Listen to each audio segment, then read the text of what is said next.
Hello, this is Krishna Kumar. I'm a designing faculty. Here today we'll see interface of the XD. See, as soon as we open XD, here there is a welcome screen, and you can click on home button to get custom sizes or existing default sizes. Now I'm using here custom size.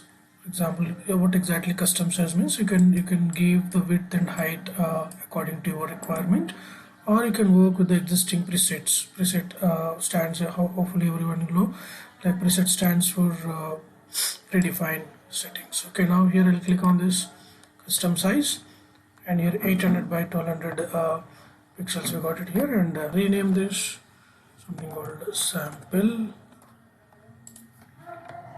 and extreme. If you observe carefully the screen, the menu bar, and here there is called something called design view and prototype view and share view. These are the three types we have, and extreme left side like with the toolbox, and below the toolbox there's the three icons indicating one is for library, and second one is something called layers, and third one is plugin, which you are using plugins, everything like you can get from here. And right side is the properties of selected element from the artboard, or the selected artboard properties you can get from the right hand side. This right hand side is called property inspector.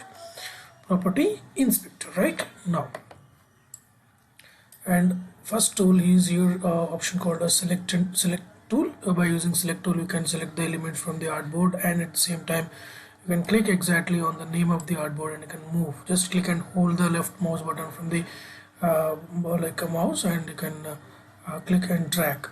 Okay, now here to create elements, there is a basic shapes. So three basic shapes are there given, like one is rectangle, oval, that's called ellipse, and polygon, and line tool also given. And along with these basic shapes, here they given like pen tool to create a custom curves, and text tool to insert text, and here the last one is like artboard tool to insert artboards. For example, select the artboard here, and as soon as select the artboard, you can get the artboard properties.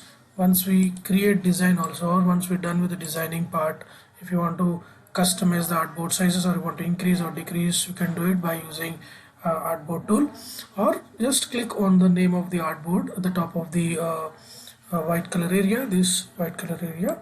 Now you can get the properties right now.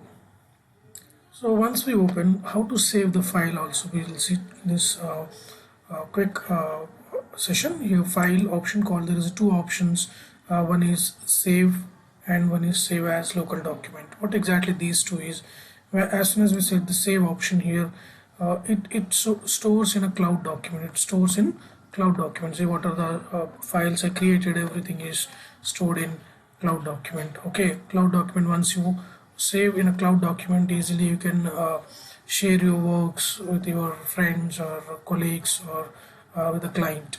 Okay, or you want to save like local drive, go to file menu option called save as local document. Okay, then you can check the where you want to save, on D drive or E drive or desktop. Okay, on local drives you can save, and it allows us to modify the name here. Instead of working with the default untitled one, you can modify this, and save as type is xd file.xd only, and save. Click on this option called save. Okay, and here I'm supposed to choose which area. On desktop I'll use here save with the default name. I'm saving here the default name and save. Got the point? Okay, hope you understood this interface and all, and next session will continue how to work with the basic shapes and how to control the properties from the properties inspector. Thank you.